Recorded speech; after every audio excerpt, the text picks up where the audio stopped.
Assalamualaikum warahmatullahi wabarakatuh.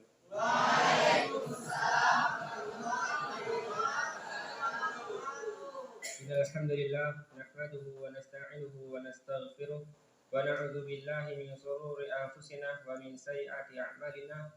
May yahdihillahu fala mudilla lahu wa may yudlilhu fala hadiya lahu.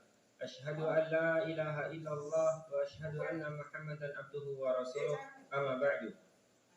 Segala puji dan syukur tidak lupa kita panjatkan kepada Allah Subhanahu wa taala yang telah memberikan banyak nikmat kepada kita. Salah satu nikmat yang telah Allah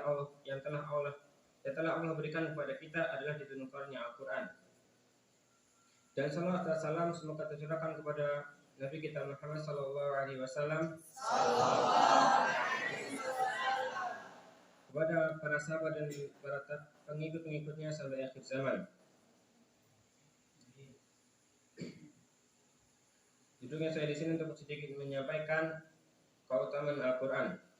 Al-Quran Al-Karim adalah kalamullah yang diturunkan kepada Nabi Muhammad SAW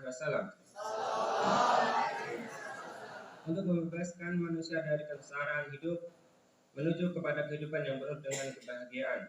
Sebagaimana Allah Ta'ala berfirman, sesungguhnya Al-Quran ini memberikan petunjuk kepada jalan yang lebih lurus dan memberi kabar gembira kepada orang-orang mukmin yang mengerjakan amal solih, bagi mereka ada pahala yang besar. Quran Surat Isra ayat 9.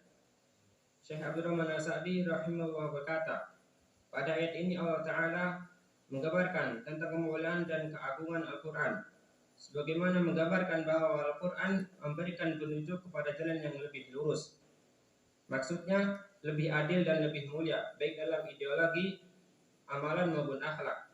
Sehingga barang siapa yang menjadikan Al-Quran sebagai pedoman hidup bagi mereka, maka Allah berjanji bagi mereka menjadikan orang-orang yang paling benar dalam agamanya. Pada ayat lain Allah Ta'ala berfirman, dan kami turunkan Al-Quran suatu yang menjadikan penawar dan rahmat bagi orang-orang yang beriman. Dan Al-Quran itu tidak menambah orang-orang yang zalim selain kerugian. Quran Surat Al-Isra ayat 82.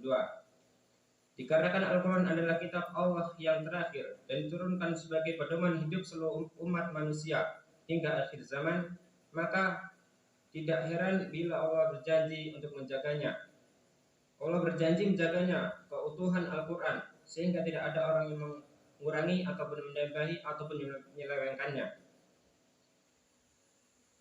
Allah Ta'ala juga berfirman, sesungguhnya kamilah yang menurunkan Al-Quran dan kamilah yang akan menjaganya. Quran Surat Al-Hijr ayat 9. Sejarah telah membuktikan bahwa Al-Quran senantiasa terjaga dari ulah orang-orang yang zalim, ulah orang-orang yang tidak bertanggung jawab, sebagaimana umat manusia sepanjang sejarah juga telah membuktikan pengpraktikan Al-Quran. Dengan demikian, segala syariat Al-Quran senantiasa mampu mewujudkan kemaslahatan bagi umat manusia dengan segala perbedaan yang ada pada mereka. Dalam ayat lain Allah Ta'ala berfirman, sesungguhnya orang-orang yang meninggalkan Al-Quran, sesungguhnya orang-orang yang mengingkari Al-Quran ketika Al-Quran itu didatangkan kepada mereka, mereka itu pasti akan celaka. Dan sesungguhnya Al-Quran itu adalah kitab yang mulia, yang tidak datang kepada Al-Quran kebaikan dari depan maupun dari belakangnya, yang diturunkan dari Tuhan yang maha bijaksana lagi maha terpuji. Quran Surat Al-Fussilat ayat 41-42.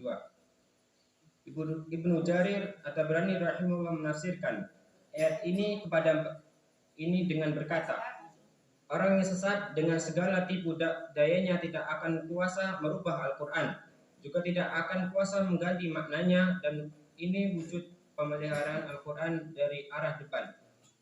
Sebagaimana ia tidak akan kuasa untuk menambahi suatu hal pun kepadanya, dan ini wujud dari pemeliharaan Al-Quran dari arah belakangnya. Mungkin sekian yang bisa saya sampaikan. Pada Allah saya mohon ampun. Kita tutup dengan doa kafaratul majelis. Assalamualaikum warahmatullahi wabarakatuh. Waalaikumsalam.